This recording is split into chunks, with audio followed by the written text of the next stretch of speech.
Good evening, guys.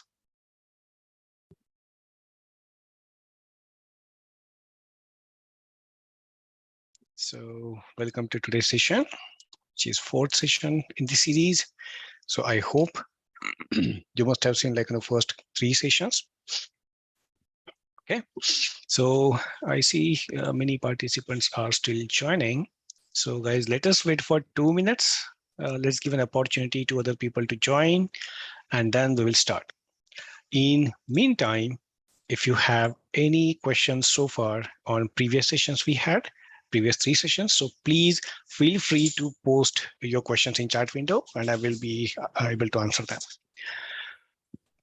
So any questions, guys, please use the chat window till the time we will wait for 2 minutes before we start for today's session. Any questions you may would like to ask, please do not hesitate. Please ask it. And we will resume in 2 minutes.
All right, I see plenty of people have joined. So I do have a couple of questions. So first is why Python is Xcopy deployment in yesterday's class? I did not understand this question. What do you mean by in yesterday's class, Python was Xcopy deployment? Please elaborate.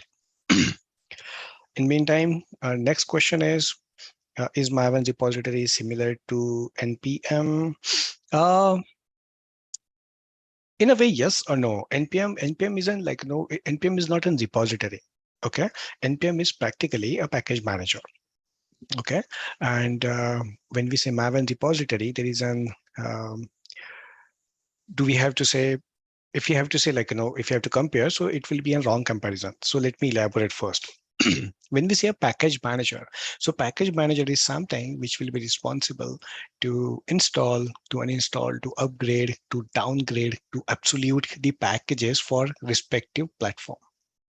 Okay, as Node is one of the platform, so Node has an NPM as a package manager. Okay, from where you can install, uninstall, upgrade, downgrade many libraries which you use. Okay, in according to do some kind of development in Node. Whereas when we say repository, repository is something which holds, which contains some functional parts of any platform. For example, Maven has many plugins, which we discussed yesterday. So let's say clean is one plugin, package, bundled, right? Those are plugins which Maven uses to perform some certain activities. So to hold or to store those kind of plugins, we need some kind of centric place. And that kind of centric place, we say repository. And as it is responsible to store, to host Maven plugins, we call it as a Maven repository. Does that answer your question? I hope so. So there is another question. Does freshers have jobs on DevOps?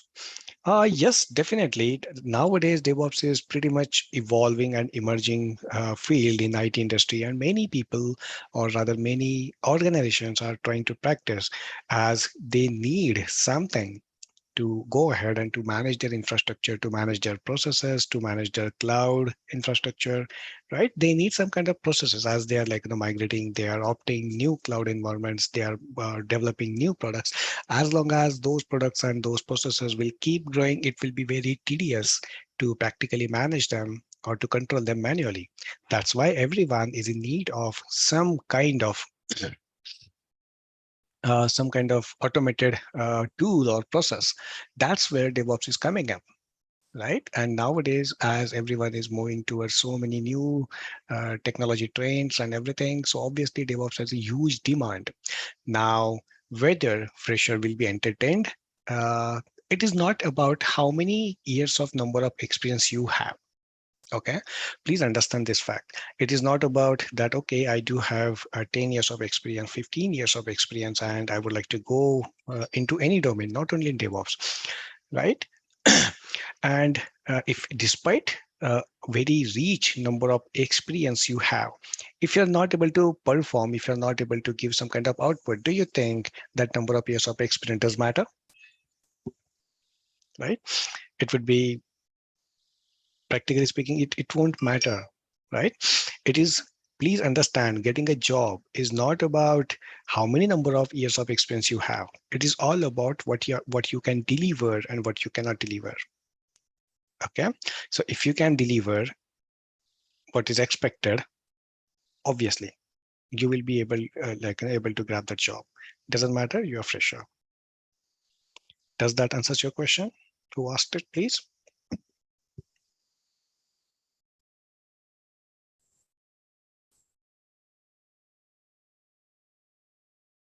Okay, I do have another question. Why HTML, Python, and PHP languages comes to Xcopy deployment, like we can copy paste, but why JavaScript comes Xcopy non-deployment? Could you explain once? We have discussed this in detail in yesterday's session, so I would recommend you to go ahead and please revise or please see the yesterday's session that is available in e-learning platform or even in the YouTube series also, it is available. So please feel free to revise it.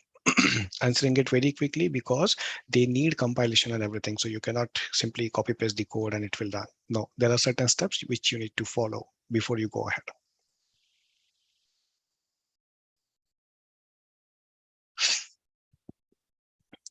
Does it answer your question?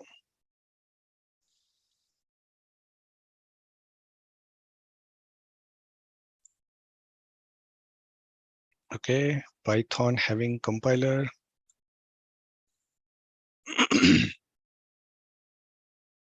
Python is having interpreter. Please go ahead and read about it. Depending on programming languages, can we choose build tools? Yes, definitely. That's how you go for it, right? Depending upon whatever programming language you are following, or even whatever um, framework. There are specific frameworks available also in respective um, technologies. Let's say PHP comes up with many different framework like Coordinator, Laravel, right? Smarty. There are so many frameworks. So depending upon framework, depending upon your language, your platform, you can choose your own build tool. Just like we have Maven for Java, there are many build tools available for many different languages, right? Some of them are paid, some of them are open source, meaning free of cost. So um, whichever whichever build tool you are familiar with or you are comfortable with, or which satisfies your requirement, you can opt for that particular build tool.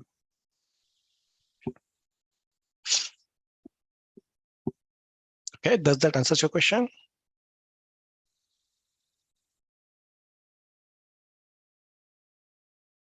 Thank you. Okay, any more questions, guys?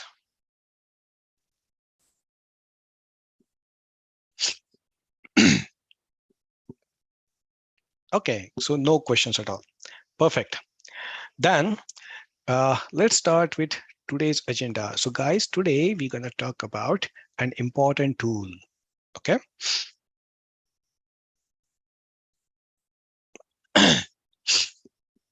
So that important tool we're gonna talk about today is, any idea, guys? Can you guess? Pretty interesting. No, it's not Jenkins that we're gonna talk about today. We're gonna talk about containerization, Docker. Okay, we're gonna talk about Docker. Okay, so let us start. So guys, why do we need any containerization? What do you think? Why do we need any containerization?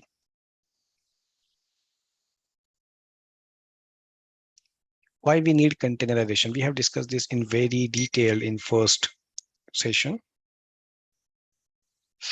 Yes, very right answer. Thank you. So for resource efficiency. Yes. So we, okay, correct. Not to get messed up with the things. Correct. So very good. Very good. So basically for all those beautiful beautiful features, that's why we need containerization. And as we are now talking about containerization,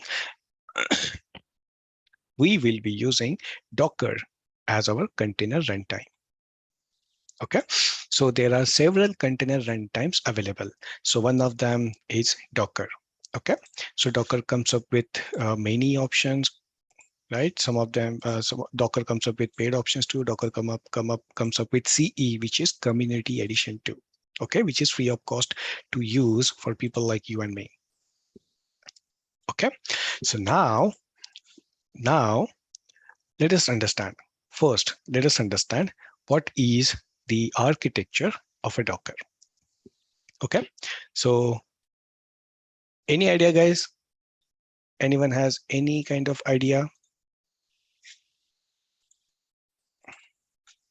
Yes, no?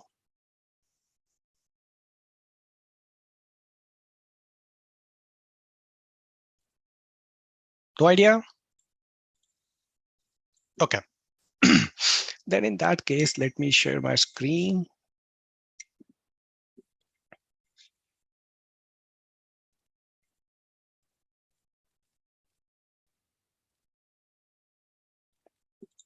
I hope you all can see my screen. Okay. Now, please understand.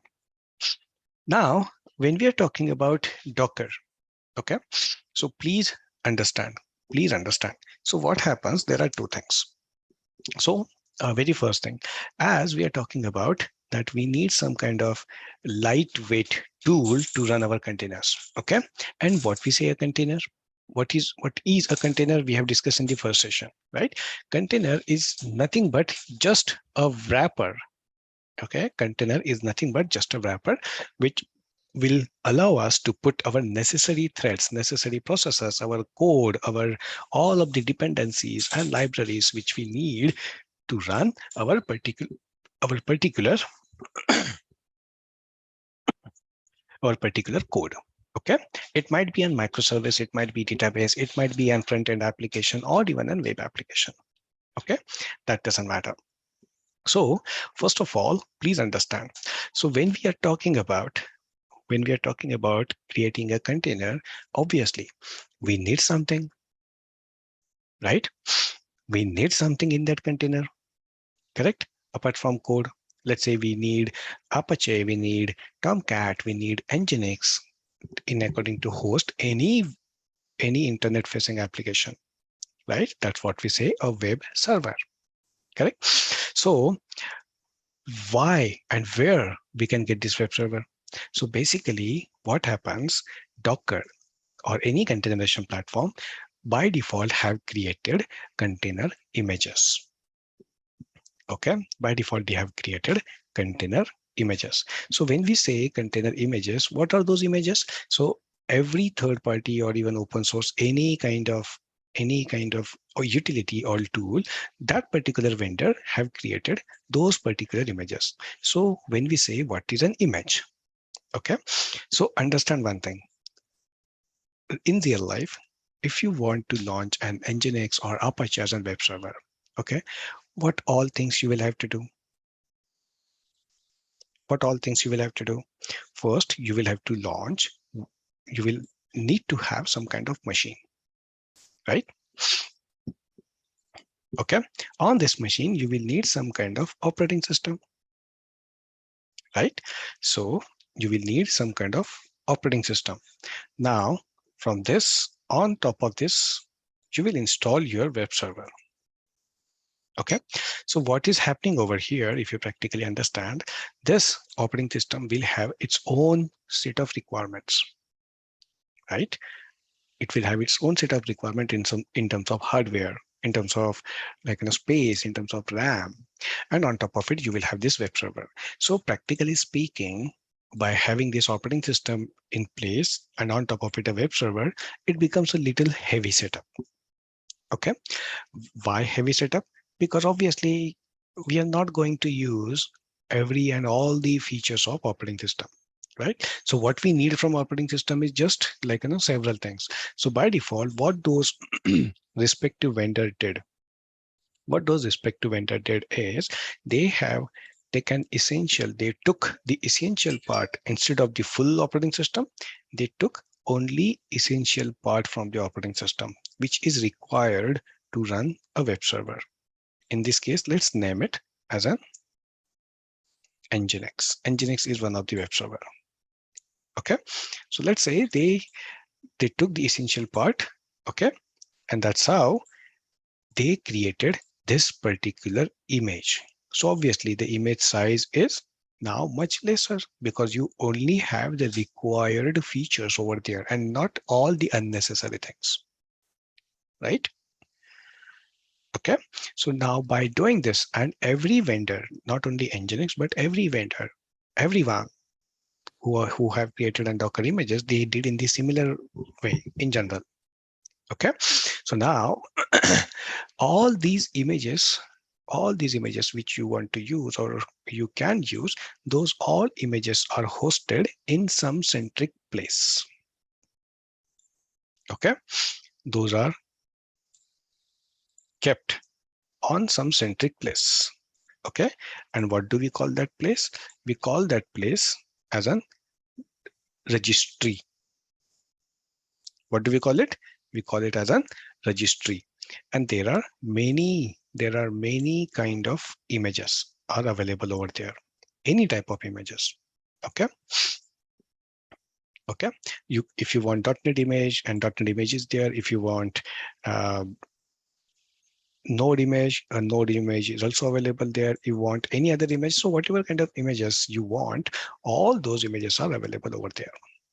Okay, so are they free to use? So basically these images, basically this registry which we are referring to now, so this registry we call it as an what?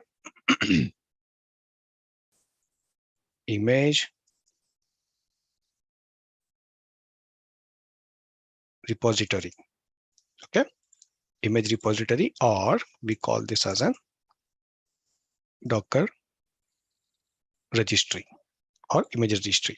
Okay, we call this as a Docker registry, and where it is hosted, so it's in public facing.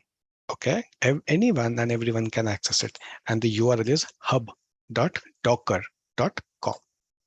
Okay, hub.docker.com. hub.docker.com. Okay, so this is something we call it in a Docker Hub. So this is your registry. Okay, so if you want any kind of images, so you can search it from here. Let's say I'm searching for Nginx. Okay, so you have Nginx official image, and there are other several free of cost images are available over there. Okay, so whatever you can see without logging in, those all are free images to use, basically public images. Okay, if you want Node, okay, you have Node.js image over here, Docker official image, right? Just like Mongo is there, right? You want .NET, so yeah, .NET image is there, right? So any kind of image you want, those all images are available over here. Even let's say MySQL is available over here, right? Or even MariaDB, any kind of image you want, everything is available over here. Okay. So don't bother about it. All the images are available over here. Whichever image you want to use, you can use it. Okay. So this is basically a Docker Hub. That's what we say, registry or repository. Now, are these images are free? Most of them are free. Okay. So let's say, just like GitHub, you have some public and some private repositories you can host on Docker registry or Docker Hub. Okay. Now, which are the public images or which are the public repositories? So basically, whatever images, okay, basically whatever images we want to keep it public. Public means anyone can use it without any kind of cost. I'm saying anyone can use it. No one can modify it. Anyone can use it. So those all images we say public images. Okay. Whereas let's say you have an organization. Okay. You have an organization and you want that whatever code you have written down, that code you are hosting. Okay, that code you are hosting on image on Docker Hub. So obviously, do you want anyone else apart from your organization to use them? Obviously not. Those must be restricted to be used within or from your organization itself, right? Because it may contain some kind of your proprietary data, right? So that's what we say private images. Okay, and you can control if you're creating an account, you can definitely control who can see your image or who can use your image. Basically, should it be a public or should it be a private image? Okay, so you can definitely control that. All right, so this is what about this Docker Hub or Docker registry. Okay, any doubts on this Docker Hub or Docker registry, guys? Okay, any doubts on Docker Hub, Docker registry? Everyone is clear what it does?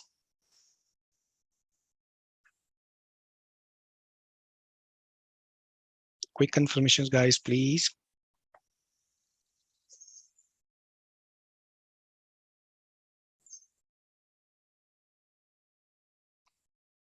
Okay, thank you. When we say image, is it is not any kind of image that you are referring to. Do not take it, do not take as a literal meaning. I explained what is an image, right? So image is not any kind of JPG or PNG. Okay, so guys, please do not mix it.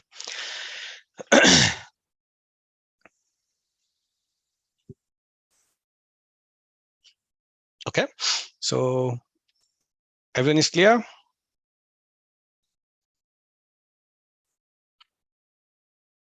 I hope everyone is clear.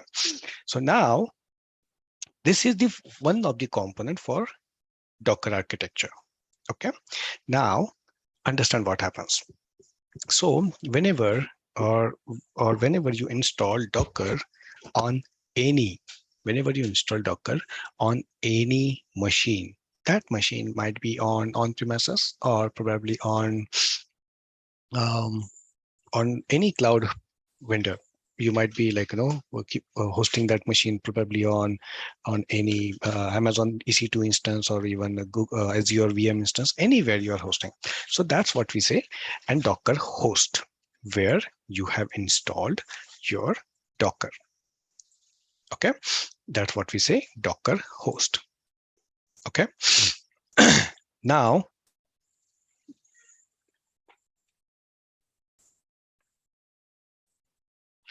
when you're installing Docker on any host, there are 2-3 things like happens.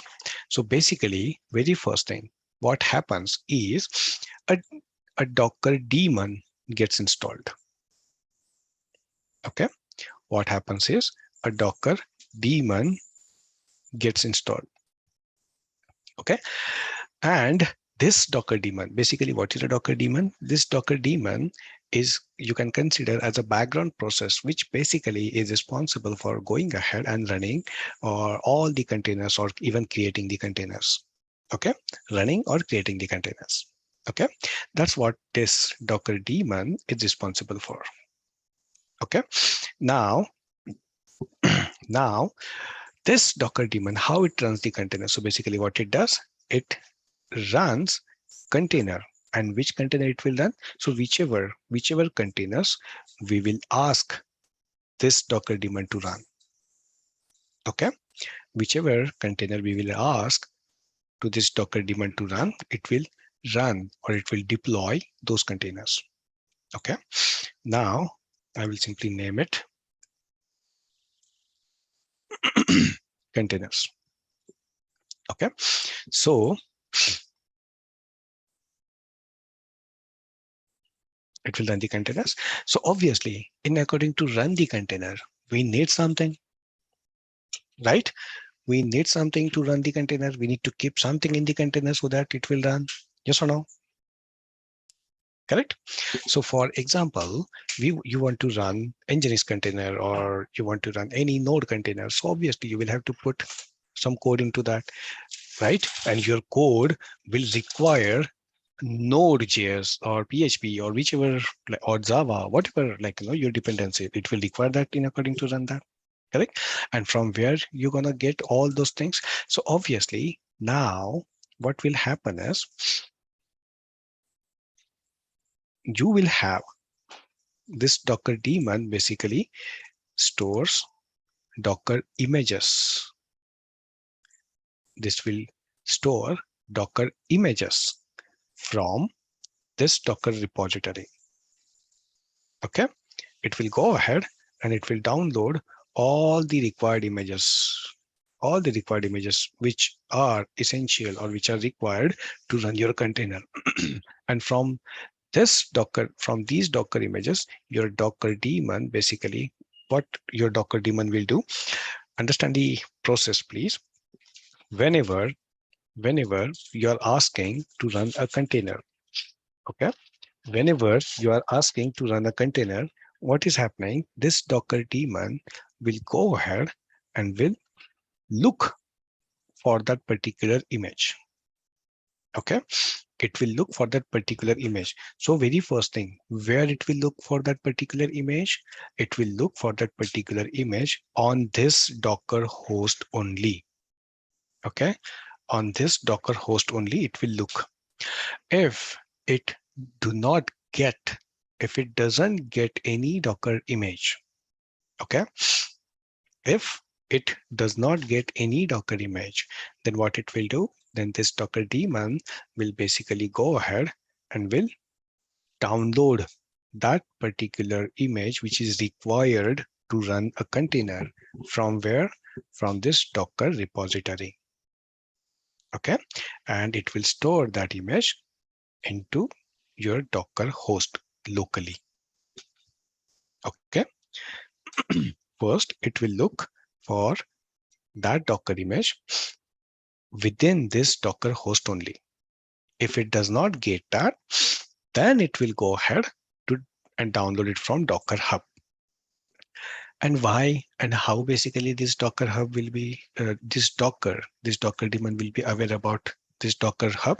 By default, you install Docker, right? So by default, Docker knows from where it has to download the images.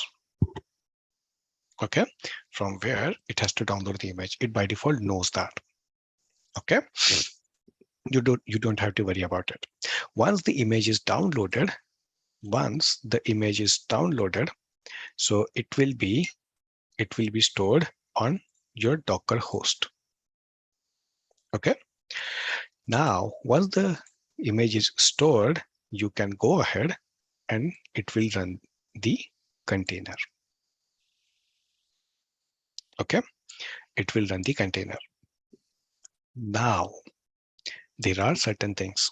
So obviously one of the component in Docker host, we are talking about Docker images, right? So what operations we can do with Docker image? Okay, so first you can by default do image pull. You can pull images. Pulling an image means downloading an image from Docker Hub. If you want, you can even push an image, meaning you have created a new image on your Docker host and you want to now host it on Docker Hub. You can do that by Docker push or push image. That's what we say. Then if you want, you can even delete the image. Okay. You can even delete the image and you can even list all the images that you have on your Docker host. Those all operations, that's what you can do with Docker images. Okay, in a highway, in a general way. Okay. Now, another problem. Now, another thing is what all operations you can do with the containers. So even before we talk about this, please understand one thing.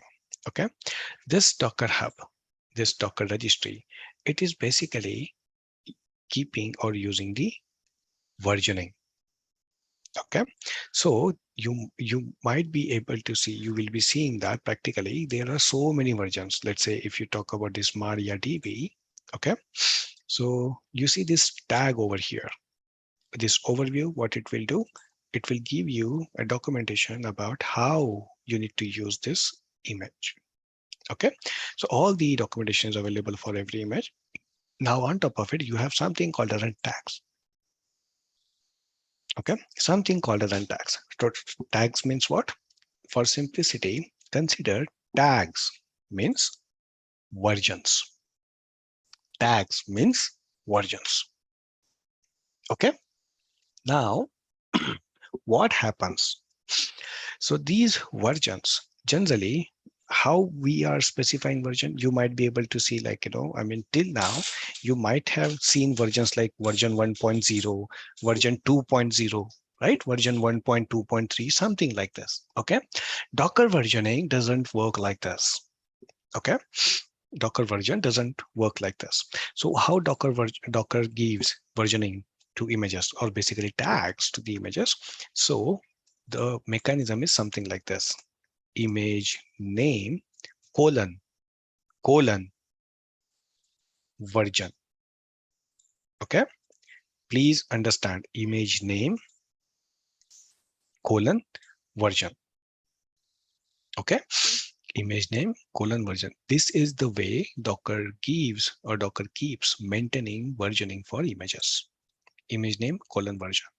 Okay, now another important thing is when we say version, now we are habitual to see versioning as some kind of numbers, version 1, version 2 or something, right? That's how generally we interpret, or that's how generally we keep versioning, right? In a number format. That's not how, again, versioning works. For Docker, this version is nothing but a string. Okay, this version is nothing more than a string. Okay, everyone understand string, guys?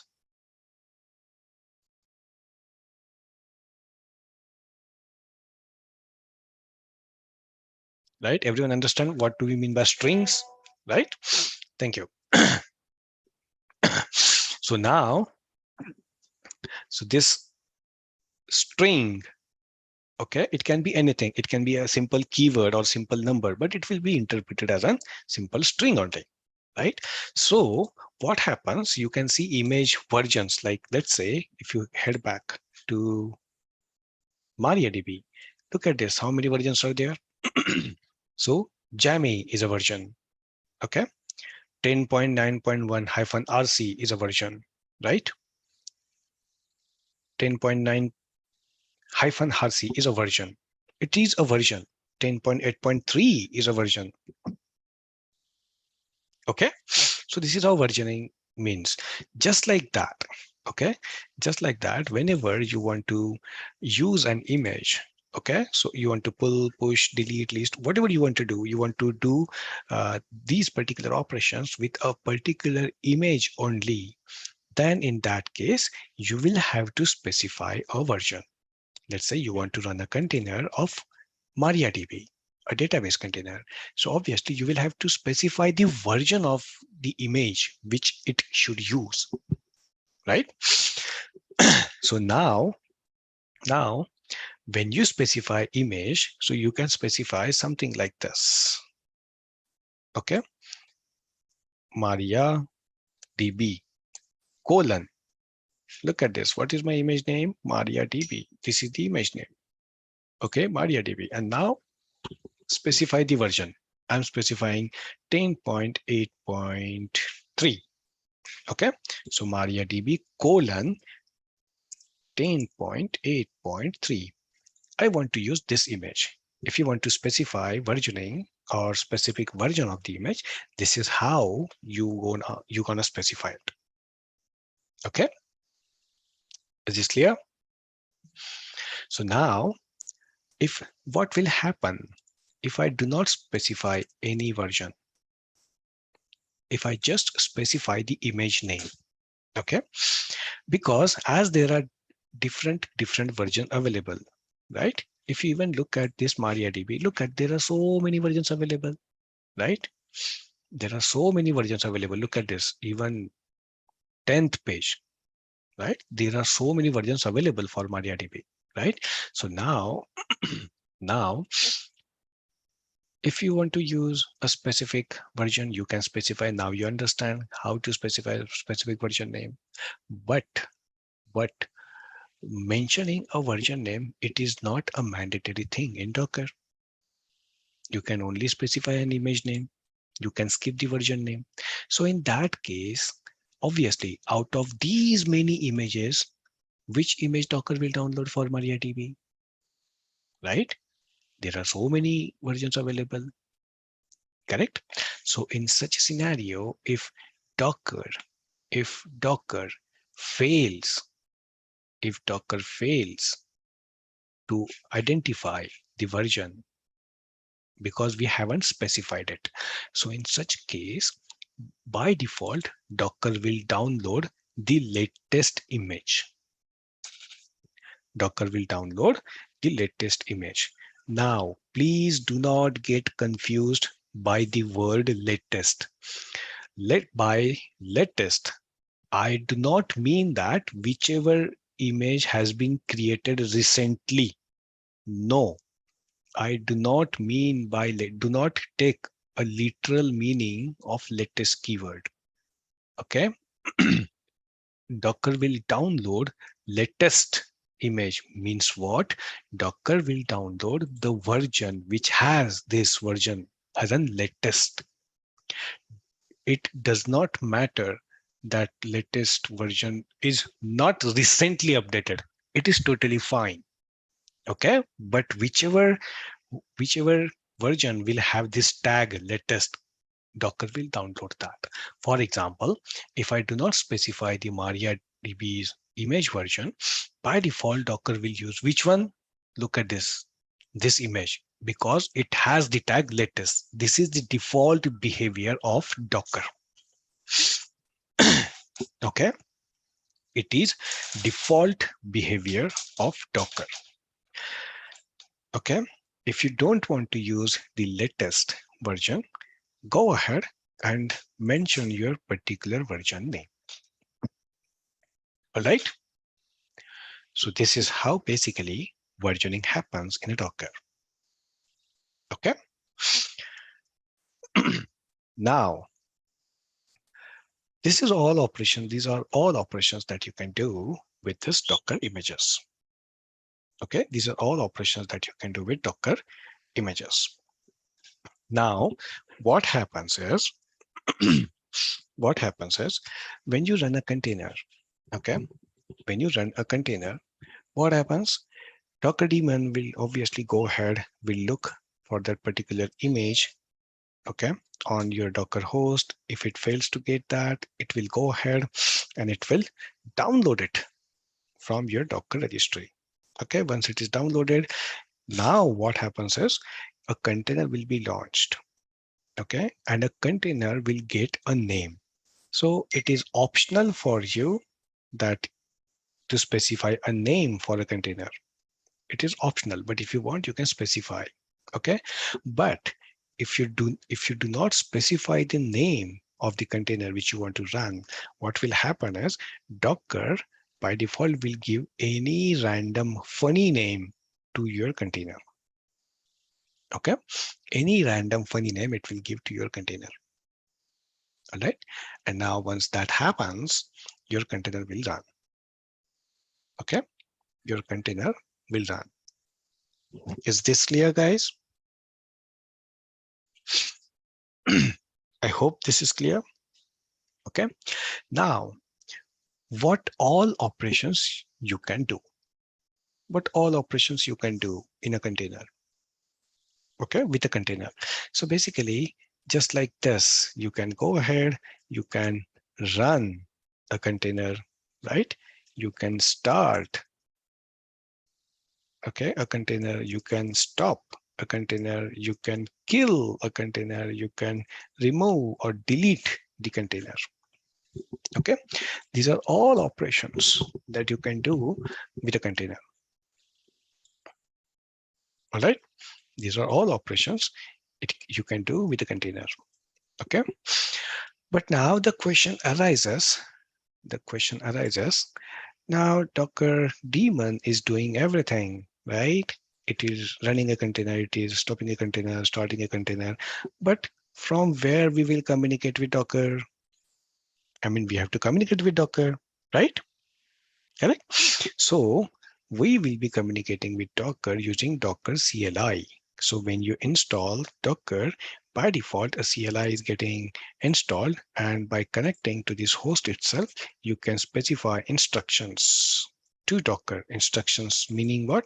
Something like you can say Docker build, Docker run, right?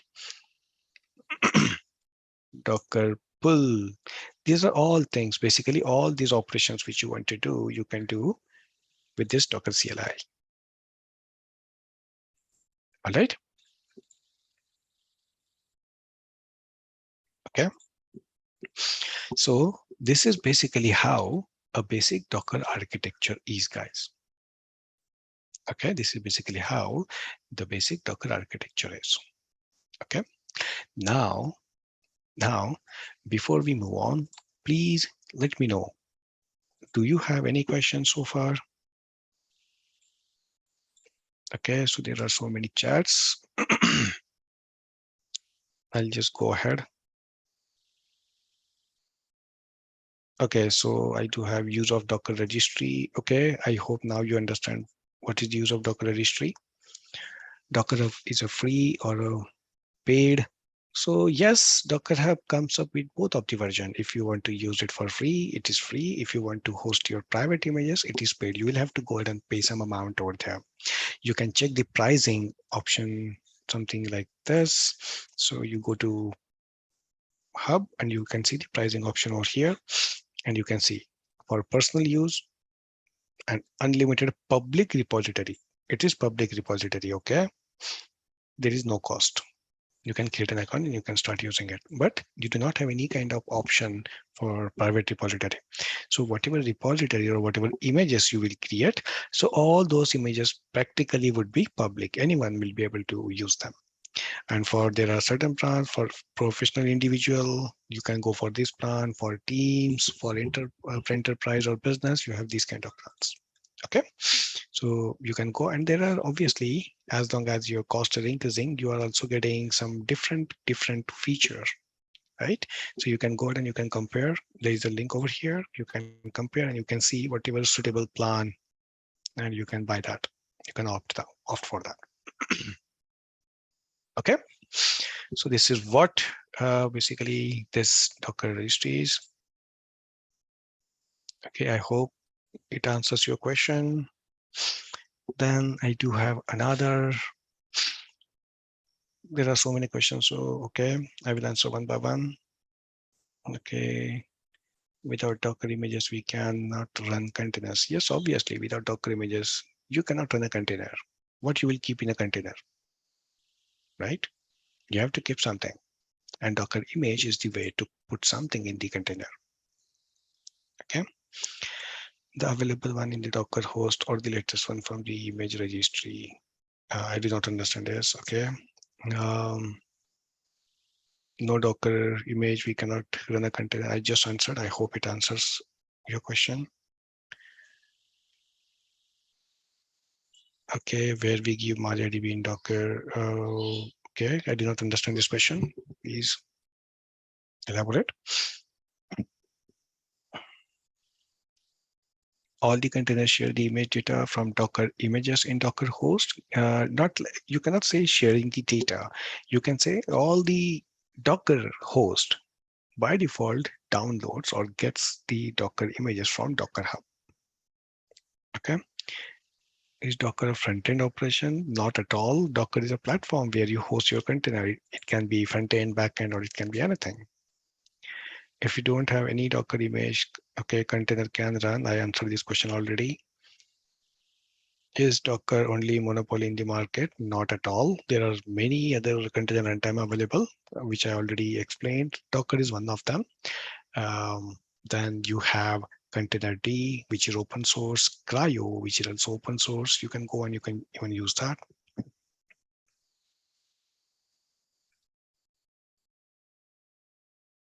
Okay.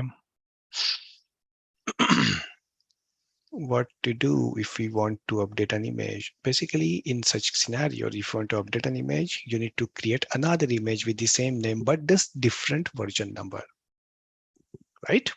So consider this as an as any tool, as any utility, right? So for example, let's say right now I'm using this open source software and it has this version 20.2.3.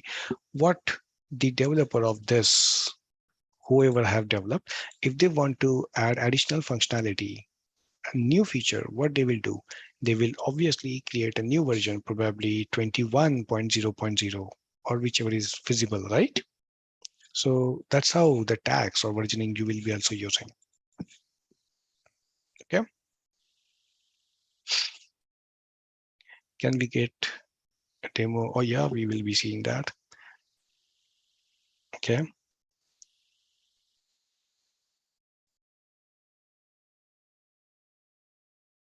How Docker knows about MariaDB to download from image repository? Because you will specify that. You will tell Docker what to do, what to run. Okay.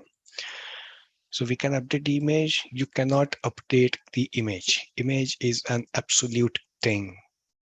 Okay. So you cannot update the image. However, you can build a new image. Okay. You can build a new image. Perfect. Okay.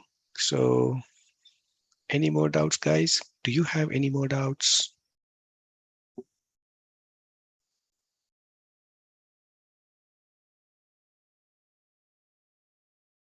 No? Perfect. So then fine. Let's go ahead and let us look at how to basically install Docker. Okay.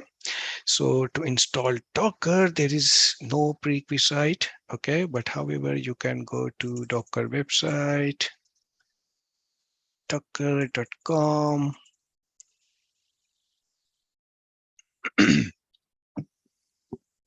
Okay. So this is Docker personal.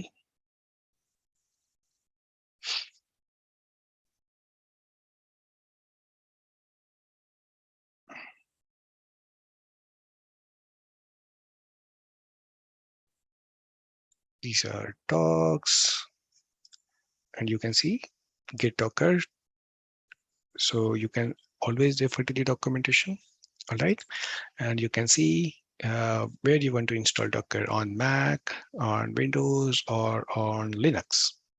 Okay. So as I'm using, I'll be using this Linux that we have. Okay. So I'm just copying the IP address and I am connecting to my instance.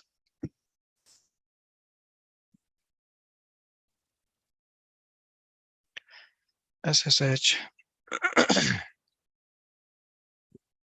-I. This is my key file.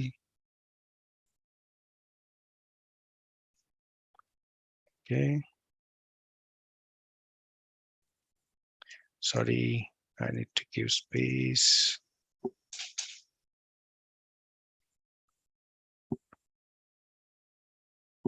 Okay. I am connected to my instance. So what you can do is simply sudo apt update, take an update and make sure that it is synced with the latest updates.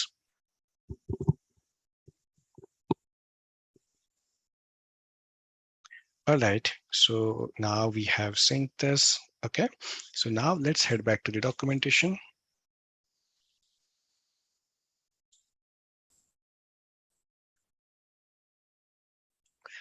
So go ahead, click on Docker Desktop for Linux. Okay, and these are prerequisites for Docker. So you can go ahead, you can have a quick look at it. Okay, and now you can see so which version or which Linux we are using. So we are using Ubuntu. So click on that, and here is something how you can go ahead and how you can install Docker. Okay, here is something you can install Docker. Okay, so here is one of the tutorial that you can go for, or there is also one of the good tutorial from DigitalOcean. This one, again, you will have to follow either this tutorial. Okay, there are a series of commands. Basically, you will have to go ahead and you will have to install, or else go ahead and use this. Okay, so I'm just going ahead and using this tutorial, which is really handy. Okay, so I'm just installing Docker.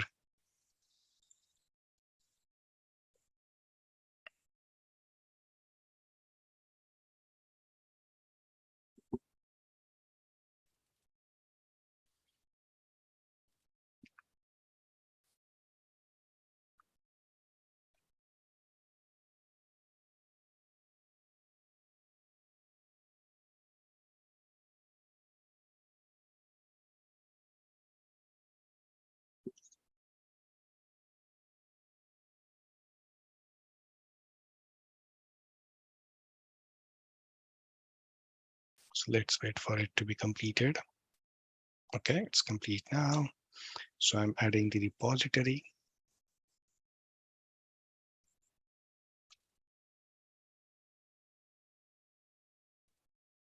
Okay, this is good.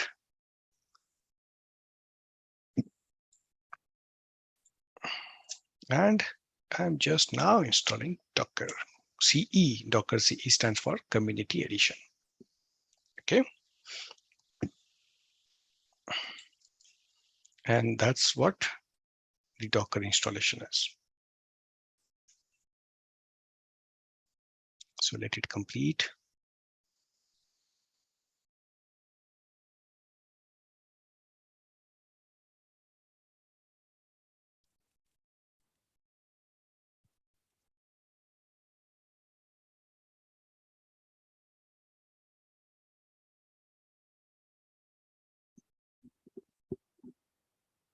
Okay.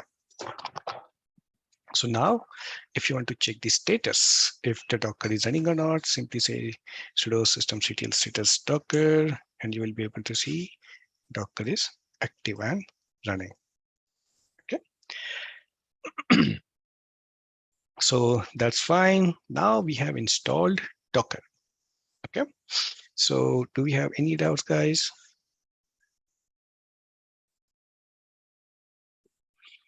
Any doubts in installation? So, okay, for Windows, it will be, yes, you will have to download it. Okay, for Windows, you will have to download that particular setup and you will be able to install it. For I have kept my, I'm using cloud, AWS cloud to launch an EC2. So obviously I am connected from my local machine using terminal, and I'm installing on my EC2 machine. So that's why I'm using commands. Okay. Any other doubts, guys?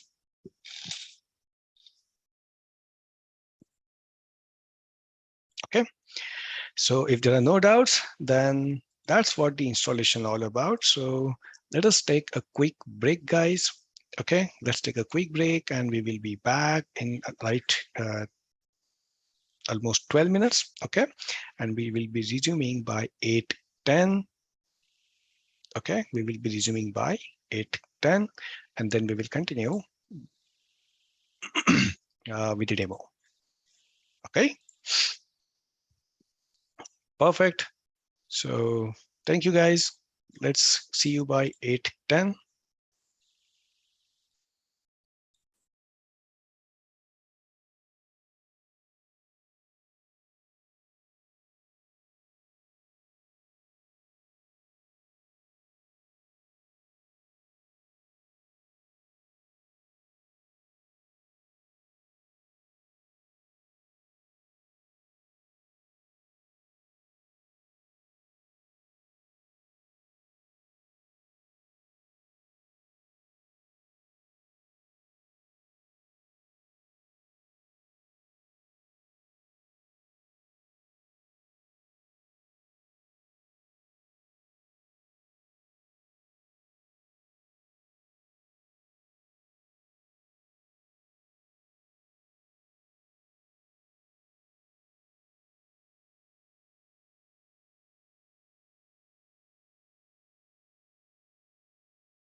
Okay, guys, you're back.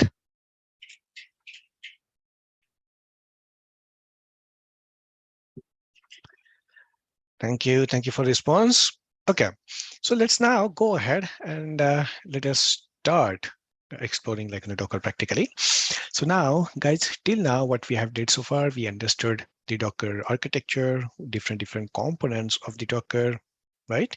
And we have saw the installation of the Docker. Okay, we seen the installation of the Docker. Now let us go ahead and let us run our first ever container. Okay, so by default, there is an container hello world, which Docker provides. Okay, it's an official Docker image. Okay, now before that, let us get some familiarity with some certain commands. So first of all, let us understand if you want to see if there are how many images are there. If you want to see how many images are there on the current Docker host. So in our case, we have installed Docker on this machine. So this becomes my Docker host. Okay. So let us see how many images we have. So if you want to see how many images you have on your Docker host, then the command is Docker image ls, or simply say Docker images. Okay. And this command will give you all the available images. Okay. And the image name, what version or basically tag it has, the image ID, when it got created actually, and what is the size of the image in terms of MB or GB, what is the size. Okay, that's how Docker images will give you the output. So as you can see now, we have just installed Docker on the host, right? So we haven't even ran any container. So obviously there are by default, there are no images in the Docker host. Okay, let's say now, if you want to see how many containers we have running, how many containers we have running on this Docker host. So if you want to see that, simply execute this command, docker ps. Okay, and the output of this docker ps is something like this. So it will give you the container ID, the image which this container is using, command, if any command is running in the container, when it got created, what is the status of the container, meaning is it running, is it stopped, right? What is the status of the container? Does this container exposes any ports? If yes, then it will give you those port numbers which it is exposing, and the name of the container. Okay, name of the container. So by default, this docker ps command gives you output for running containers only. Okay, meaning what? You may have 10 different containers in your Docker host. Some of them probably in a stopped mode, some of them are actually running. So out of all these 10 containers, Docker PS will give you the output of how many actual containers are running.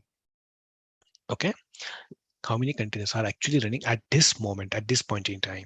So those things will be seen by Docker PS command. However, however, let us say you want to examine, you want to see irrespective of the running container, show me all the containers. It doesn't matter. Those are running or not, or those are in stopped mode, doesn't matter. Irrespective of the status of any container, you want to see all the containers, then you will have to use a switch, basically an attribute of this ps command like this, docker ps hyphen a.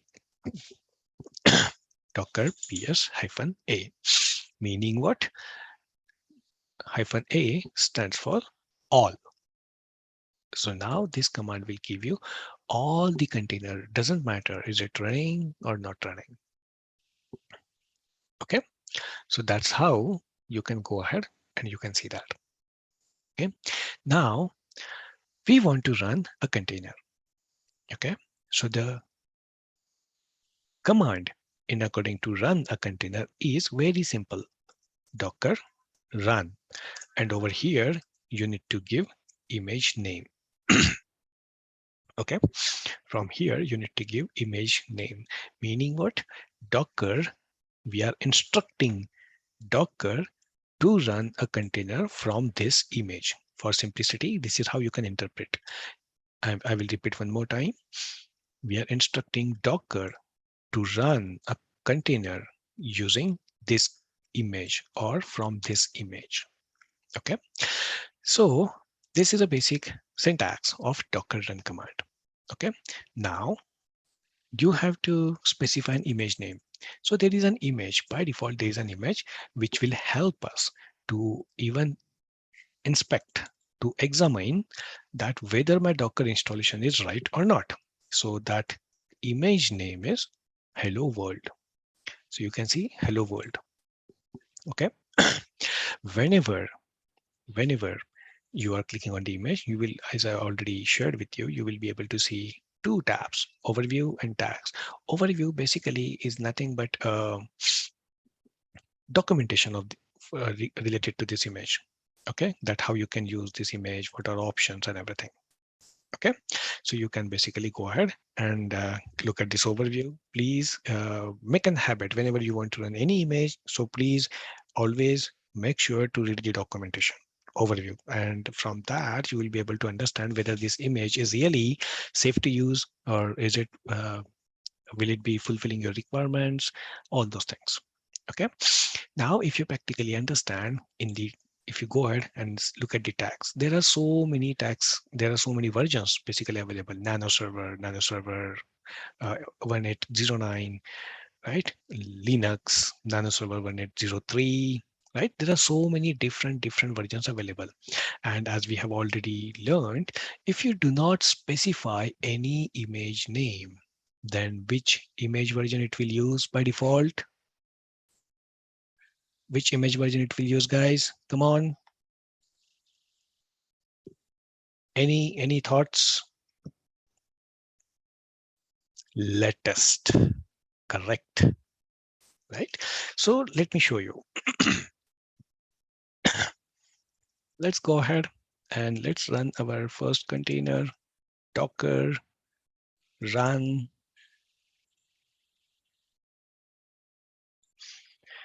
And I'm specifying hello world. Okay, so this is the container which I want to run. I mean, this is the image. I want to run a container from this image, hello world. And as you can see, I have not specified any version. If I have to specify any version, I will have to give something like this colon and whatever version I want. Okay, but I do not want to give any kind of version. Okay, so I'm not giving it. I'm just keeping it Docker run hello world. Okay, and look at this, what is happening now. If you please enter. Okay, look at this now. Let us understand the output first. So as soon as you executed Docker run hello world, look at this. You remember we discussed a few some time back that by default what Docker will do, by default what Docker will do, Docker will try to go ahead and Docker will try to find, search that image on the Docker host only. Means locally it will try to find. Look at this. It tried to find, and the result is it is unable to find image hello world colon latest. Now understand this fact also. You might wonder, the image name you have only given hello world. So how come Docker is looking for hello world colon latest? So as I shared already, if giving or specifying the image version, it is not a mandatory thing in Docker. Okay, it is not a mandatory thing in Docker.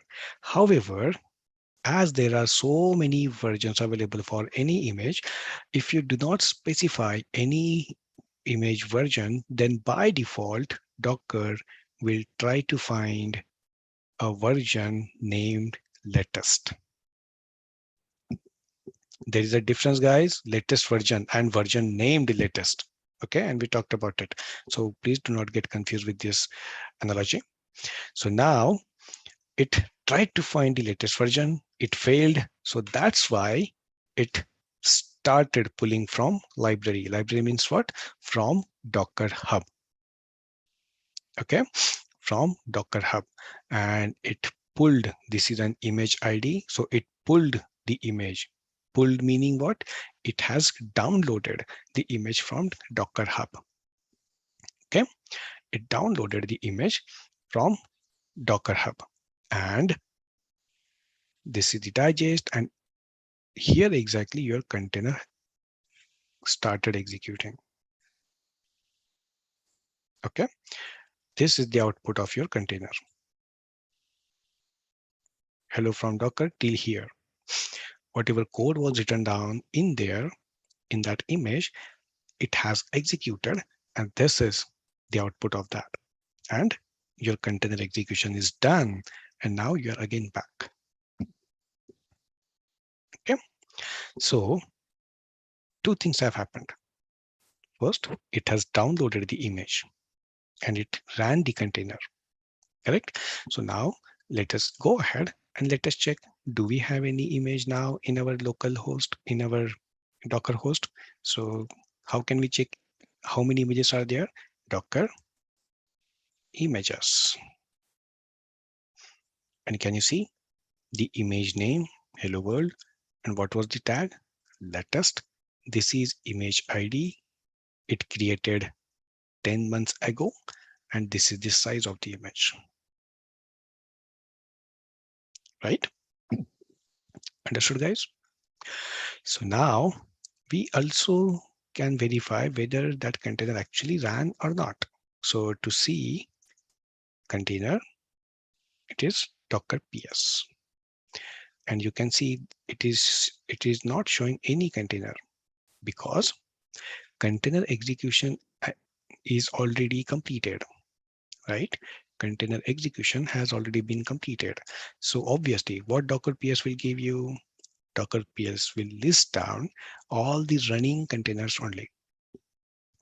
It will list down all the running containers only. Is our container running? No, it is not. It has completed its execution. So obviously once the execution is complete, it won't run, right? So how can we see all the images? Docker PS-A. And can you see over here? -A meaning all. The status is exited. It is not running.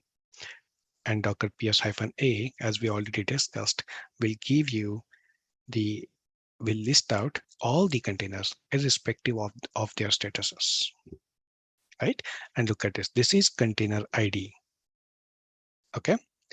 Image ID and container ID would be different thing. This is image. This is container ID. The image, which image this container used? This image it used. Which command? This command it ran. When it got created 4 minutes ago, it got created, and current status is it is exited, means it has completed its execution. Okay, and when it got completed, when it completed the execution 4 minutes ago only, it completed the execution, and this is the status code. 0 means what? It exited successfully, meaning what? Whatever it has to do, it has completed successfully. Okay, if this status code is non-zero, I mean any other value except 0, it means that it was not executed successfully. All right. Here are the ports. As of now, this container is not exposing any ports. So obviously the ports are blank, and this is the name of the container. Of course, we haven't given any name to our container, right? So by default, Docker has created any funny name, any random funny name, and it has allocated to this container. Okay. Now, understand, if you want to interact with Docker container, okay, if you want to interact with Docker container or even Docker image, you can use either ID or the name. So in case of container, if you want to interact with the container, when I'm saying interact with the container means you want to start the container, you want to stop the container, you want to kill the container, you want to remove the container, right? whatever you want to do with container or whatever you want to do with image, what you can do is you can use container name or container ID in case of container. And in case of images, you can use image name, basically this repository. This you can use image name or image ID if you want to interact with images. Okay, so now let us go ahead and let us verify whether it is true or not. Okay, now understand guys, you already have a Docker image over here. If I want to now go ahead and if I want to run the container which will use the same image again, now Docker will by default try to find an image locally first. So it should not download the image now one more time, correct? Right? So if you see Docker run, and if I again give hello world, there is a spelling mistake, Docker run hello world. If you hit enter, you can see after the command, now there is no such output unable to find or it is downloading. No, nothing. It is simply giving you the output because now Docker was able to find this required image for this container right here on the Docker host itself. Okay. Now, let us go ahead and let us understand how we can look at this now, Docker. Let's verify if we have two containers. PSA, can you see this? This was 8 minutes ago, and this is the new container which we ran 42 seconds ago, and this is the another name. Okay, this is another name. Now, guys, understand every image is different. When you say hello world, let us, it is a different image. And if you specify to any other version, let's say you specify this version, Linux. Okay, so how you can specify image versions while running the containers? Very simple. While running the container, just type docker run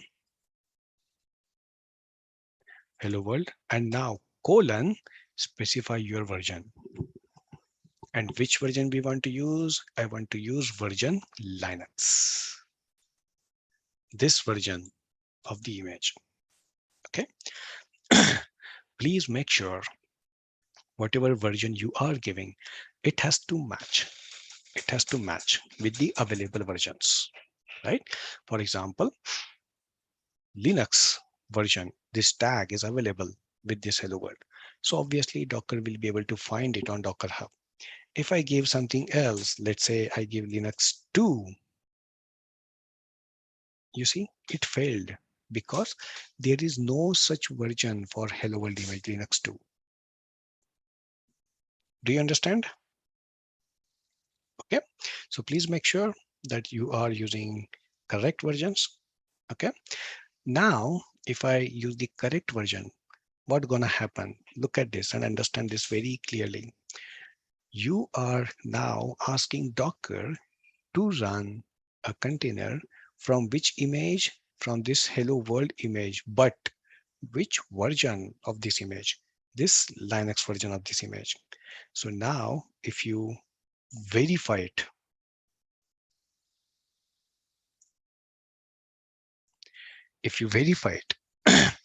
do you have any image hello world with the version Linux on your Docker host on locally? Do you have any image?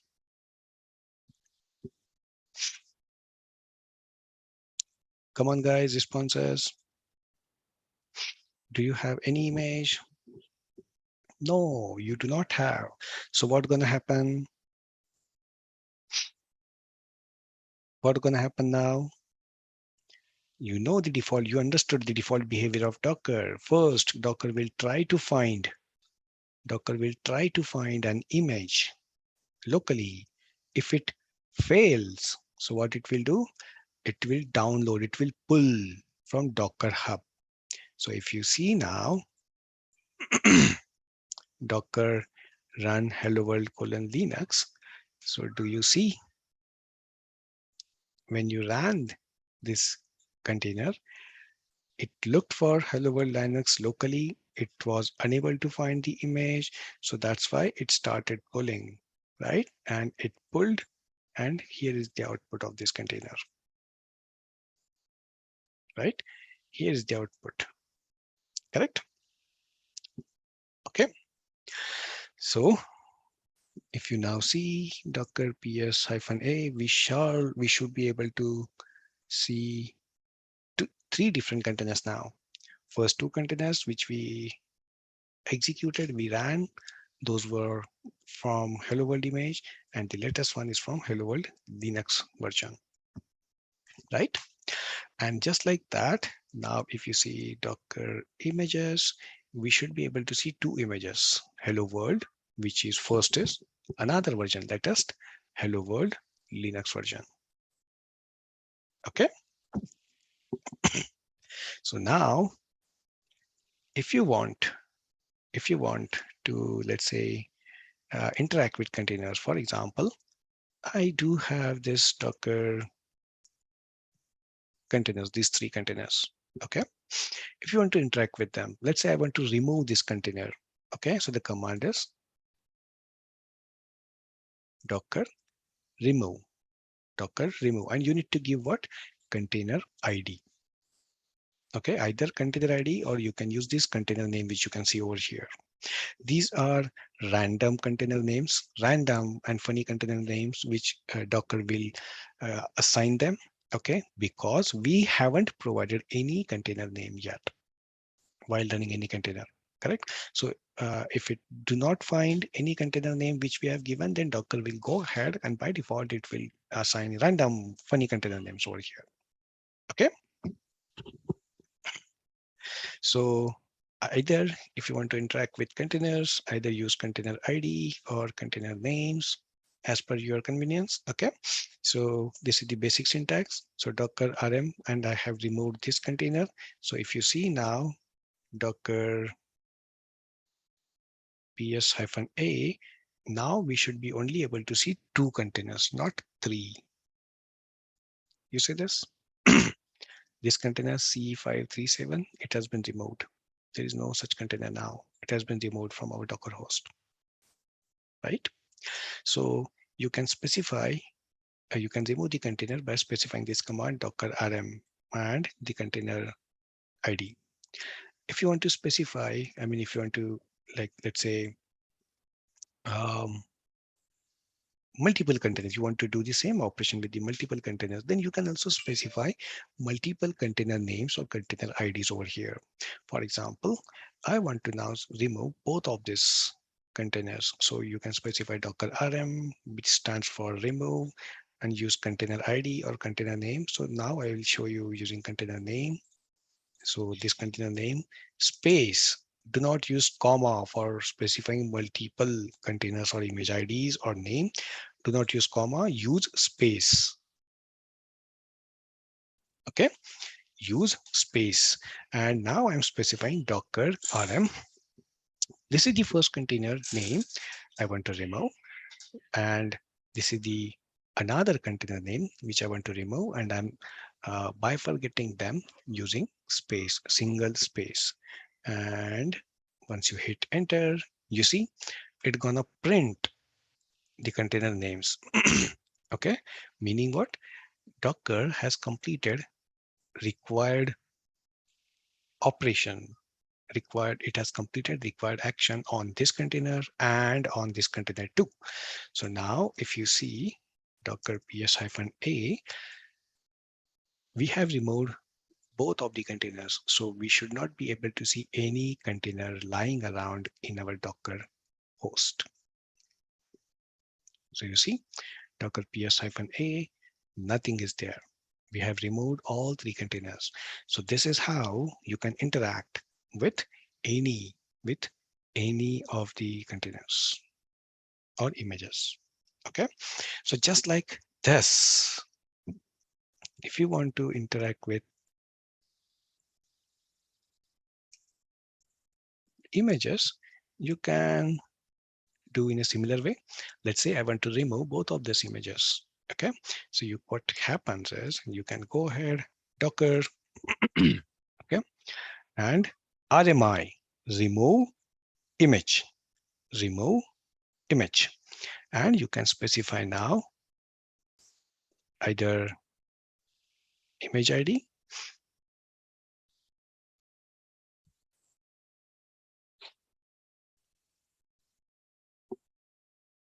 okay, it is a conflict, so use image name in that case,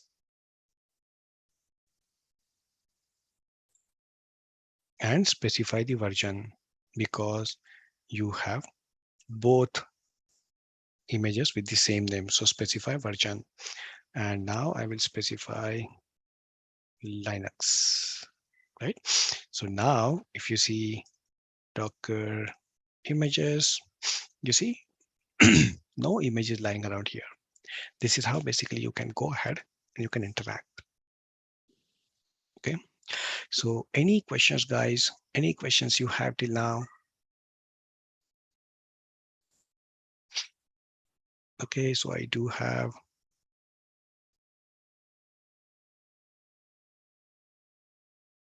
Yes, RM means remove. In terms of container, RMI means remove image. So we can delete with size ID. What do we mean by size and ID?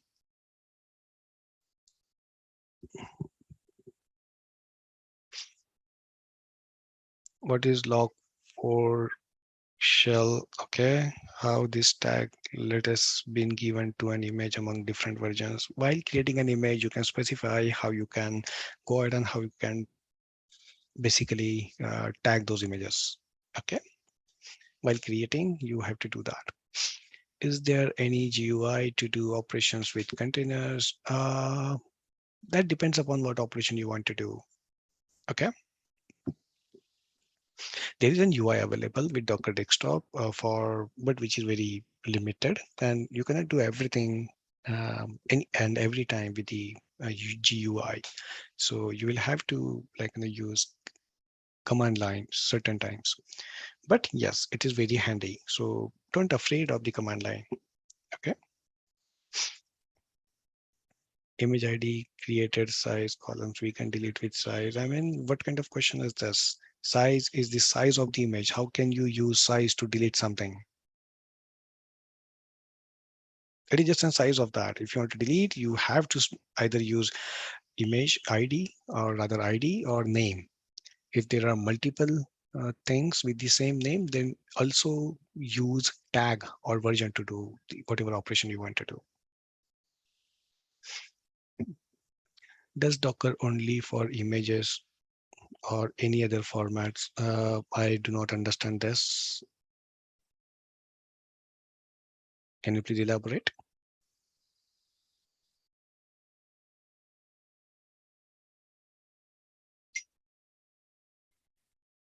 Okay, daemon is an alias for Windows service, right? No, daemon is a daemon. Okay, it is not an alias for Windows service. Okay, basically there are types of processes or services which are running in the background. Okay, so one of the them is daemon and one of them is service. So what do we mean by service? Service means something which runs in the background but may or may not have an UI to interact with. That is a service. Daemon means it is literally running in the background and it never ever has any kind of UI. So that's what a daemon is. So Windows service which runs in the background. So yes, that is also one kind of service, but it it never has any kind of UI.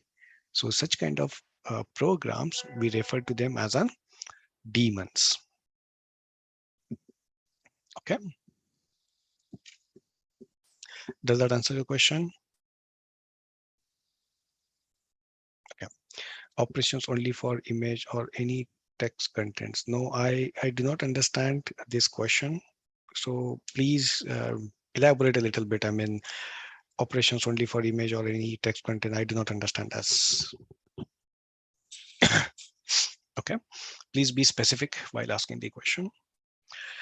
All right, so I will pick up the rest of the questions shortly. So let's move on for now. Now you understood how to interact with all these images and containers, right?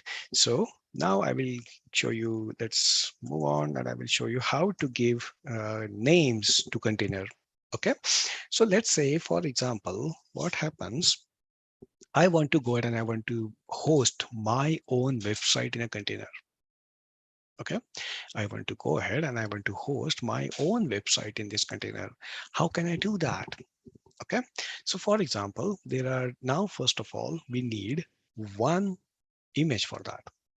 Obviously, you understand, to run a container, we need images, but very specifically, if you want to host a website, you will need a web server for that, a web server of any type, Nginx or Apache or Tomcat, any kind of web server you will need, correct? So if you go back to Docker Hub and if you search for whatever desired, whatever desired web server you want. So in my case, I want Nginx. So you can see Nginx. Okay, you can see Nginx, and this is how basically you can search for any image on Docker Hub, and you can see there are many again versions available, right? But that is fine. Now you might be wondering, every time you open any image, you will be able to see this command over here, docker pull Nginx. What is like what this command is doing over here? So it is just an abbreviation for you. It is just a handy notification for you, so that if you want to run if you want to run a container from this image, obviously you're gonna go ahead and you're gonna utilize docker run. But how about this? You want to download that image. So how you can download, right?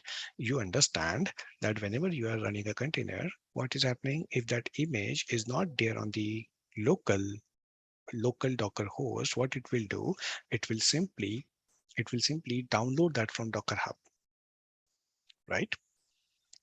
Okay. But it also means that internally Docker is downloading that using Docker pull. But how about you want to download it explicitly for some, like, future purpose? Let's say in nearest future, you're going to use that image. So you want that image to reside on your Docker host. So in such cases, you can use this command, docker pull, to download. So either simply copy this image, like copy this command over here by just clicking this button, or you can even write it down, docker pull nginx. Okay, and it goes in the same way. Okay, if you specify version name, it will download that particular thing, else it will download the latest one. So just hit it and you see it is downloading that image. Yeah, it has downloaded that image, and now it must be here in your Docker host. You see Docker images. Okay. And now if you want to run a container, as this image is residing over here, as this image is residing on your Docker host, you can simply run a container using that. Okay, use the same command, docker run, and specify image name, nginx. Okay, nginx. But now there is another special syntax. For example, if you want to give a name to this container, right now we haven't given any name to this container. So by default, Docker will just go ahead and it will just assign any random funny name, correct? If you want to avoid that, you can give a specific name you want to a container by using this switch, hyphen, hyphen, name, space, and provide provide the name of the container. I am saying my container name is web, and enter. And it started executing. Can you see over here? It's already started executing. Okay. All right. But this container is running in foreground, meaning what? Container is running over here, foreground. So it is occupying your terminal. Okay. So just for simplicity, Just for simplicity, I will launch another terminal so that you can see that container is running.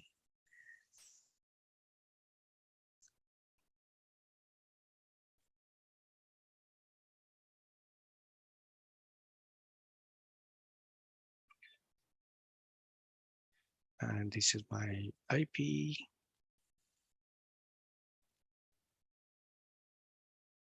I am connected to system. And now if you see Docker PS, do you see this Docker PS gives you output for the running container, right? And as this container is running, you can see it has given you the output that this container is running, right? And fortunately, this container is also exposing the port for the outer world to reach it out. Okay. All right. And you can see container name is specifically what? Web, which you have given, right? So now, if you want to stop the container, simply say Docker stop web, and it will stop the container. You see, it has been exited, right? It has been exited because you stopped it. Now, what I want I want to expose this container to the outer world. Okay, so now simply use Docker, and let's remove that container also, Docker rm web, and simply say Docker. I want to run now, and I want to give name again web, because I have removed my previous container with named web. Otherwise, you wouldn't be able to run this container with the same name. You cannot run multiple containers with the same name, okay? Because it will conflict. And I am saying I want to map the port, okay? And -p, use -p to map the port, okay? And which port I want to map? I want to map port 80 to port 80, which the container was exposing. Okay. And I am also saying that previously this container was running in the foreground, meaning what? It was running here in the foreground. So it was occupying your terminal. I am saying do not run in foreground, run in the background. So use -d, means in daemon mode, in the background, run in the background, and run this container from this image, nginx. Okay. And if you hit enter, look at this. It has given you the ID and it come back to the terminal. Okay. So if you see now Docker PS, look at this. Container is running with the name web. It has also mapped your port. Okay. And it is using the image nginx.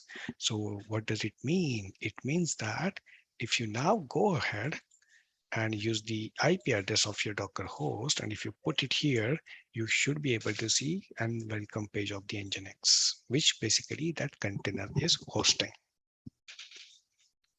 Okay. All right. So basically, this is how, guys, you are able to run containers. Okay. And you can put down your code here and you can expose it to the outer world so that other people can use it. All right. Cool. So guys, this is what the basic Docker and basic idea about how you can play around with the containers and with the images. Okay. So I hope you must have enjoyed this session. Okay. So do you have any doubts, guys?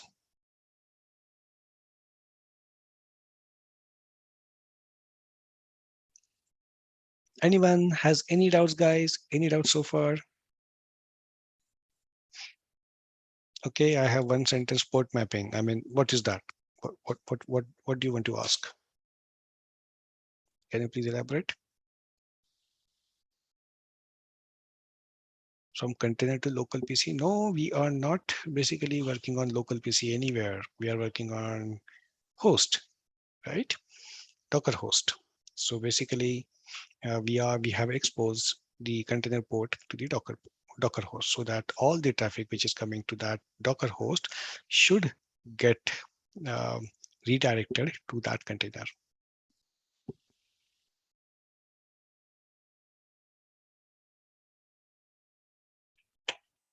Okay. I hope that answers your question.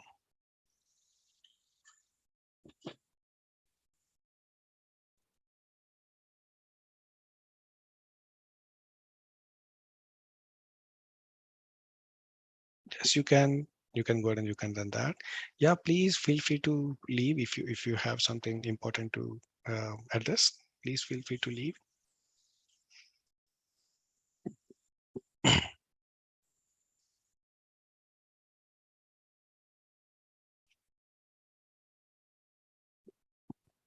Okay.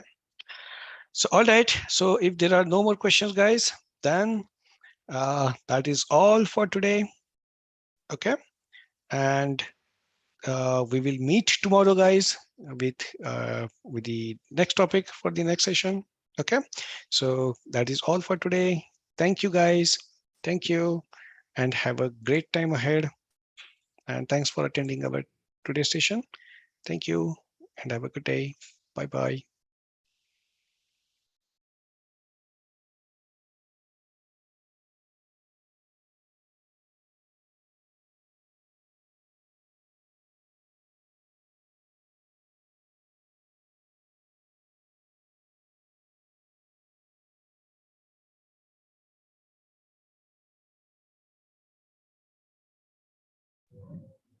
Amar?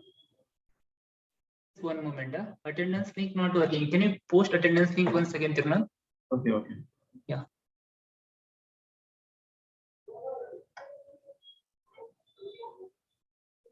Yes, Mohin, one moment. We are sending attendance link once again.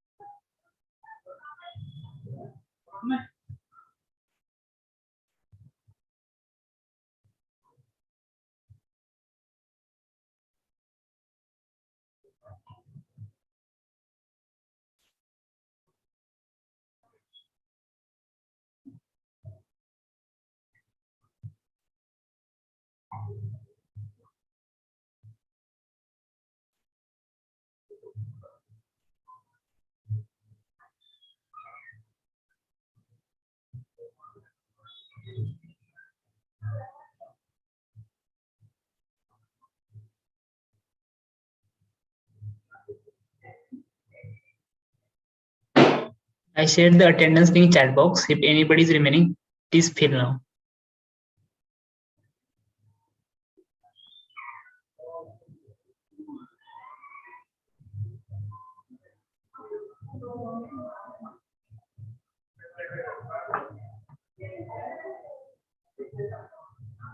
Yeah, Tirunal, you can wind up the session.